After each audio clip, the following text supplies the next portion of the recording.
வயநாட்டில் பாதிக்கப்பட்ட மக்களுக்கு எங்கள் ஊர் திருப்பூர் சார்பாக எஸ்வி காலனி பகுதியை சேர்ந்த எங்கள் மக்கள் உதவி செஞ்சுருக்காங்க. அதை வந்து எங்கள் அக்கா பையன், எங்கள் அண்ணன் பையன், அவங்க ஃப்ரெண்ட்ஸு எல்லாம் சேர்ந்து அதை கலெக்ட் பண்ணி ஒரு அமைப்பினர்கிட்ட கொடுத்து அனுப்பி வச்சுருந்தாங்க. அந்த வீடியோ நான் போட்டிருந்தேன்.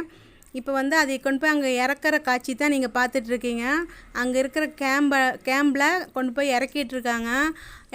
உங்களால் முடிஞ்சால் நீங்களும் உதவி செய்யலாம்.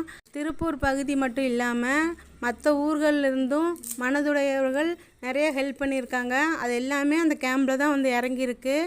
எல்லாம் இல்லாதவங்களுக்கு, பாதிக்கப்பட்டவங்களுக்கு கொடுத்துட்டு தான் இருக்காங்க எல்லாருமே. உங்களால் முடிஞ்சால் நீங்களும் கூட ஹெல்ப் பண்ணலாம். இதெல்லாம் வந்து ஒரு மனிதாபிமானத்தில் செய்கிறது தான், விளம்பர நோக்கம் இல்லை. அங்கே போய் இறக்குன பொருட்களை நீங்களே பாருங்கள். திருப்பூர்லேருந்து போன பொருட்களும் இதில் இருக்குது, மற்ற ஊர்கள்லேருந்து வந்த பொருட்களும் இருக்குது. வணக்கம்.